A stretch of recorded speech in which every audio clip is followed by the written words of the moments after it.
Welcome back to eats and outdoors. അപ്പോൾ ഇന്ന് ഞാനിവിടെ തയ്യാറാക്കാൻ പോകുന്നത് ഒരു ചെമ്മീൻ റെസിപ്പിയാണ്. ഒരു ചെമ്മീൻ്റെ കറിയാണ്. അപ്പോൾ ഇതൊരു നാടൻ ചെമ്മീൻ കറിയാണ്. നല്ല കുടംപുളിയൊക്കെ ഇട്ടിട്ടുള്ള ഒരു നാടൻ കറി. അപ്പം ഈ കറി നമുക്ക് ചോറ്, ചപ്പാത്തി, അതേപോലെ പൊറോട്ട ഇതിൻ്റെ കൂടെയൊക്കെ കഴിക്കാം. അപ്പോൾ ഇതെങ്ങനെയാണ് ഉണ്ടാക്കുന്നത് നോക്കാം. അപ്പോൾ ആദ്യം നമ്മൾക്ക് വേണ്ടത് ചെമ്മീനാണ്. ഇത് ഇവിടെ ഞാൻ ഒരു ഹാഫ് കിലോയോളം ചെമ്മീൻ എടുത്തിട്ടുണ്ട്. നന്നായിട്ട് ക്ലീൻ ചെയ്ത് ഉപ്പൊക്കെ ഇട്ട് നന്നായിട്ട് കഴുകി ക്ലീൻ ചെയ്ത് വൃത്തിയാക്കി വെച്ചിട്ടുണ്ട്.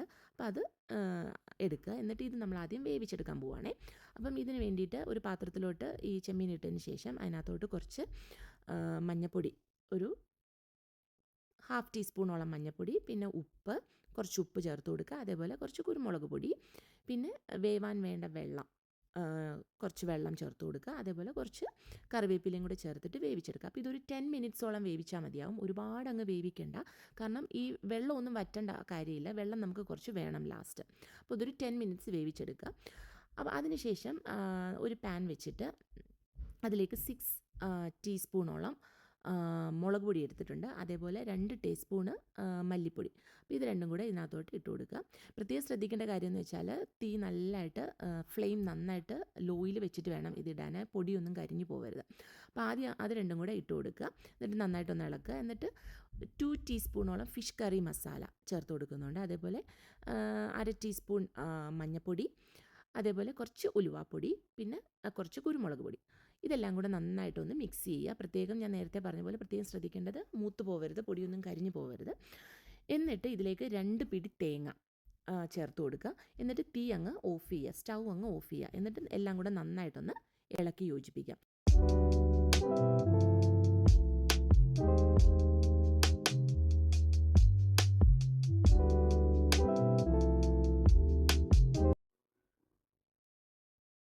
ഇനി നമുക്ക് ഇത് ഒരു മിക്സിക്കകത്തോട്ട് ഇട്ടിട്ട് കുറച്ച് വെള്ളം കൂടെ ചേർത്തിട്ട് നന്നായിട്ട് പേസ്റ്റ് രൂപത്തിൽ അരച്ചെടുക്കാം.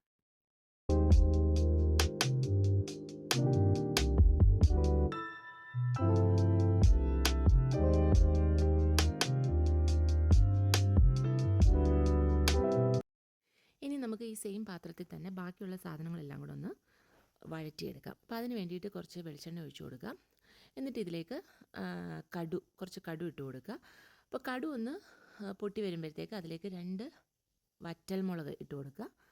അപ്പോൾ അതും കടുകും കൂടെ ഒന്ന് മൂത്ത് വരുമ്പോഴത്തേക്ക് പിന്നെ ഇതിലേക്ക് ചേർക്കാൻ പോകുന്ന സാധനങ്ങൾ എന്തൊക്കെയാണെന്ന് വെച്ചാൽ ഇഞ്ചി വേണം, അതേപോലെ വെളുത്തുള്ളി, പിന്നെ ചെറിയ ഉള്ളി, കറിവേപ്പില, അതേപോലെ 2 പച്ചമുളക് ഇങ്ങനെ കട്ട് ചെയ്തെടുത്തത്. അപ്പോൾ ഇത്രയും സാധനങ്ങൾ ആണ് ഇത് വഴറ്റാനായിട്ട് വേണ്ട സാധനങ്ങൾ. അപ്പോൾ ആദ്യം നമ്മളിതിലേക്ക് ഇഞ്ചിയും വെളുത്തുള്ളി ഇട്ടൊന്ന് വഴറ്റിയെടുക്കുക. ആദ്യം ചെറുതായിട്ടൊന്ന് മൂപ്പിച്ചെടുക്കുക.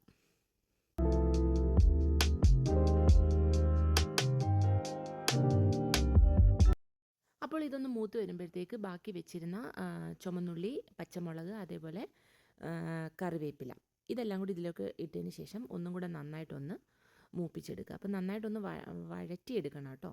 അപ്പോൾ ഇതെല്ലാം കൂടെ നല്ല രീതിയിൽ വഴന്ന് വരണം. ഒരു 5-10 മിനിറ്റോളം ഒന്ന് വഴറ്റിയെടുക്കുക.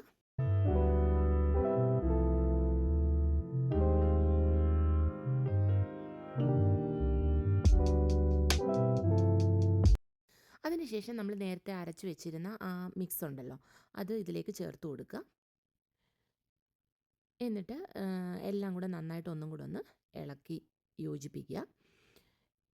എന്നിട്ട് ഇതിലേക്ക് ആവശ്യത്തിന് വെള്ളം കൂടെ ചേർത്ത് കൊടുക്കുക. അപ്പോൾ ഇവിടെ ഞാൻ വെള്ളം ചേർക്കുന്ന ഈ മിക്സി കഴുകിയ വെള്ളമാണ്. അപ്പോൾ മിക്സിക്കകത്ത് കുറച്ച് ഇരിപ്പുണ്ടായിരുന്നു, അപ്പോൾ അതും കൂടെ കഴുകി ഇതിലോട്ട് ഒഴിച്ചു കൊടുത്തു. എന്നിട്ട് എല്ലാം കൂടെ നന്നായിട്ടൊന്ന് ഇളക്കി യോജിപ്പിച്ചതിന് ശേഷം നല്ല രീതിയിൽ ഈ വെള്ളമെല്ലാം വറ്റി ഇതിൻ്റെ എണ്ണ തെളിയണം. അപ്പം അത് നന്നായിട്ട് ഇങ്ങനെ ഇടയ്ക്കിടയ്ക്കൊന്ന് ഇളക്കി കൊടുക്കുക. എന്നിട്ട് ഇതിലേക്ക് പുളി, ഇത് ഞാനൊരു 4-5 പുളി വെള്ളത്തിനകത്ത് ഇട്ട് വെച്ചിട്ടുണ്ടായിരുന്നു. അപ്പോൾ അതും കൂടി ഇതിലോട്ട് ഒഴിച്ചു കൊടുക്കുക. അതിനുശേഷം ഇതെല്ലാം നന്നായിട്ട് ഇളക്കി യോജിപ്പിക്കുക. അപ്പോൾ ഇത് സൂക്ഷിക്കേണ്ട കാര്യം എന്താണെന്ന് വെച്ചാൽ ഇതിങ്ങനെ കുമ്പള പോലെ തെറിക്കും മുഖത്തോട്ട്. അപ്പം ഇടയ്ക്കൊന്ന് അടച്ച് വെക്കുക. അതേപോലെ മുഖമൊക്കെ ഒന്ന് ശ്രദ്ധിക്കുക എല്ലാവരും. അതിനുശേഷം എന്താണ്ട് ഇതേപോലെ നന്നായിട്ട് വറ്റി വരണ്ട് അതിൻ്റെ വെള്ളമെല്ലാം പോയി ഇതേപോലെ എണ്ണയൊക്കെ തെളിഞ്ഞ് വന്നിട്ടുണ്ട്. അപ്പം ഇതാണ് ഇതിൻ്റെ കറക്റ്റ് പരുവം എന്ന് പറയുന്നത്. അപ്പം ഈ പരുവത്തിൽ എത്തുമ്പോഴത്തേക്ക് ഇതിലേക്ക് തേങ്ങാപ്പാൽ 1 കപ്പോളം 1.5 കപ്പോളം തേങ്ങാപ്പാലുണ്ട്, അത് ഇതിലേക്ക് ചേർത്ത് കൊടുക്കുക. എന്നിട്ട് ഇതെല്ലാം കൂടെ നന്നായിട്ട് ഒന്നും കൂടെ വീണ്ടും ഒന്ന് ഇളക്കി കുറച്ച് നേരം ഒന്ന് തിളയ്ക്കാനായിട്ട് വെച്ച് കൊടുക്കുക. അപ്പം ഒരു 2-3 മിനിറ്റ് ഒന്ന് ചെറിയൊരു തിള വരുന്നിടം വരെ ഇളക്കിയാൽ മതിയാവും.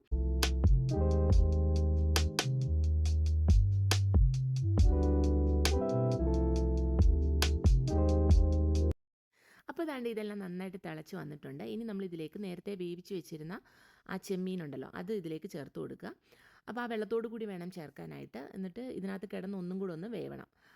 അപ്പം ഇതിനകത്ത് കിടന്ന് വെന്ത് ഒന്നും കൂടെ ഒന്ന് കുറുകി വരണം. അപ്പം ഒന്ന് അടച്ചു വെക്കുക. അടച്ചു വെച്ചതിന് ശേഷം ഒരു 5-10 മിനിറ്റ് ഒന്നും കൂടെ ഒന്ന് തിളപ്പിച്ചെടുക്കുക, വേവിച്ചെടുക്കുക.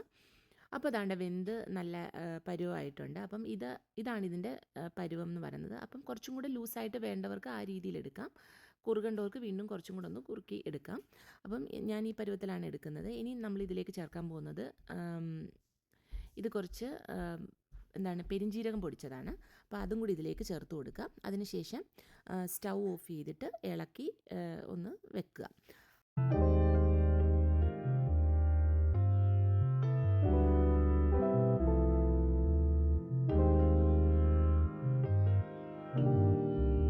അപ്പോൾ അതാണ് നമ്മുടെ അടിപൊളിയായിട്ടുള്ള ചെമ്മീൻ കറി ഇവിടെ തയ്യാറായിട്ടുണ്ട്.